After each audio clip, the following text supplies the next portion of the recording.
Hello sa lahat. Ang title ng video ito ay ang tatlong mga tukso.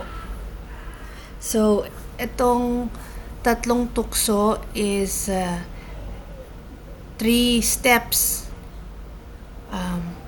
Yung una that nagawa ang madaming tao at yung pang-tatlo nagawa ni Jesus Christ na overcome niya yung tukso.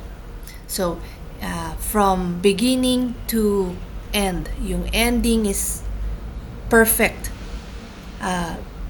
way to overcome lahat ng mga tukso. So, unang tukso is na tempt ka ni Satan na nabigay ka agad sa tukso. Kasi hindi ka nagsisisi sa mga kasalanan mo araw-araw. Kailangan mong faith para ma-overcome mo ang mga tukso. And to gain faith, kailangan magsisi ka sa mga kasalanan mo. Turn to Jesus Christ, the Word of God.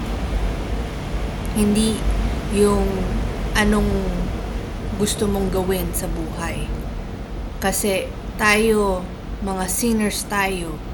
So, lahat ng gusto natin na human nature, masama. Pero kung magkumbaba tayo and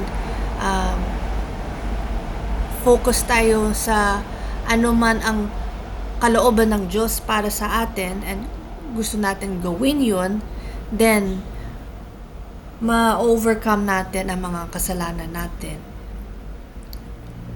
Basta sundin ang kalooban ng Diyos. Next one, step 2 is natukso ka, tapos kaya mo i-resist yung tukso kasi nagsisisi ka parate. Yung araw-araw nag-improve ka sa mga kasalanan mo sa buhay mo.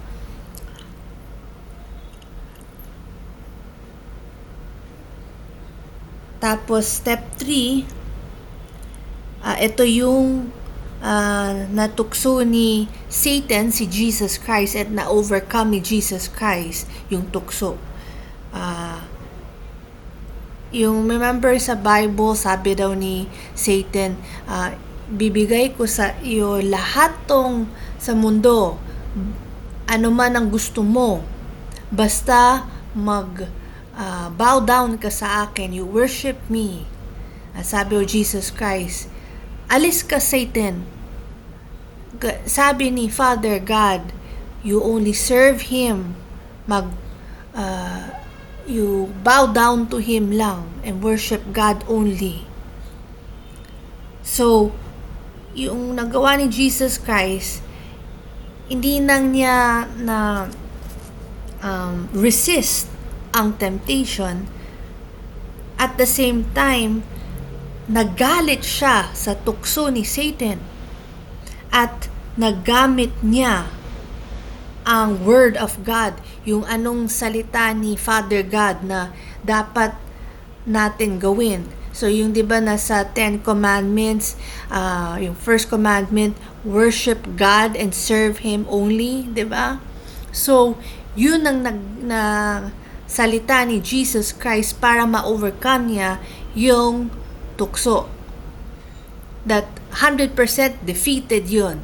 Kasi ayaw niya yung evil sin or temptation that leads to sin. So, nagalit siya, na-resist niya, nagalit siya, na-rebuke niya si Satan, tapos nagamit pa niya ang Word of God. Yung salita ni Father God na will niya para sa atin, para gawin natin. Lumayas si Satan. Natakot siya kasi, wow, puro ganun to atake sa akin. Gusto ko nang itukso na yun, bugbog ako talaga. Yun ang ibig sabihin na na-overcome natin lahat ang yung tukso sa buhay natin when nagawa natin yun. So, explains ko sa inyo yung step 2, di ba, yung sabi kong na pwede nyo i-overcome natin actually yung tukso when nagsisisi tayo. Posible lang yun kung you will bear fruit of repentance. Ibig sabihin, kailangan makita sa iyong buhay na nag-i-improve ka. Kanwari, mahilig ka magmumura. Tapos, yung when there are times gusto mo magmura na catch mo sa isip mo, ay, hindi tama ito.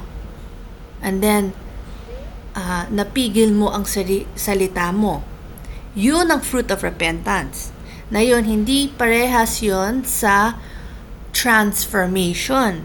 Transformation, ibig sabihin yun as wala na sa isip mo, sa sarili mo, gusto mong magmura.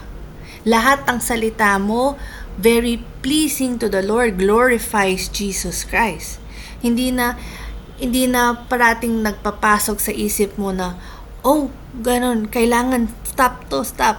Meron temptation, katulad ni Jesus Christ na-tempt siya, pero wala na yung trigger, wala na yung kailangan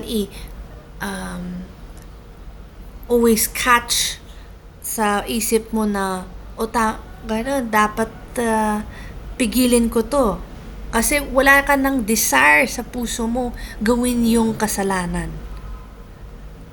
So, yun ang kailangan natin gawin para we can go to step 3, yung ma-overcome natin lahat ng tukso na that leads to sin that Jesus Christ did against Satan. And then perfect tayo. Pero process yan. It takes your lifetime. Hindi mabilis lang. Parang marathon yan. Dapat pacing ka, pero ma-improve ka araw-araw. Ang dami sa ating mga believers, nahingi tayong patawad kay Jesus Christ, pero walang improvement sa buhay. So, puro hingi ng, hindi tayo makakapasok sa langit ng ganun. Kasi sabi Jesus Christ, kailangan magsisi tayo sa mga kasalanan natin. Ibig sabihin, baguhin natin ang isip, puso, ugali natin. At ma-improve ang buhay natin araw-araw until merong makita tayo ng transformation that ayaw mo na yung kasalanan mo. Wala ka ng desire sa puso mo magkasala yung sin ulit. So that's what it means. Sana natuto kayo dito sa video tungkol sa tukso at i-share nyo ito para alamin nyo paano magsisi talaga. Ano ba ang tukso sa buhay natin? Bakit nagtutukso tayo sa nag-give-in tayo? Kasi meron tayong desire ng gusto natin gawin ang kasalanan. That's why kailangan natin i-cleanse ang puso natin through repentance. At when you cleanse it, your heart, then kailangan basahin mo ang Word of God, yung Bible, through the guidance and the help of the Holy Spirit sa iyo. Basta you're born again, natanggap mo si Jesus Christ as Panginoon mo at tagapagligtas, tapos hihingi mo si Holy Spirit ibigay sa iyo ni Jesus Christ, ready ka na to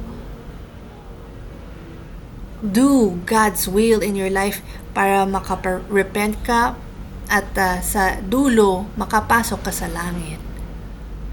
Ito, journey to, yung buhay natin. So, This is the end of the message. May Jesus Christ bless you.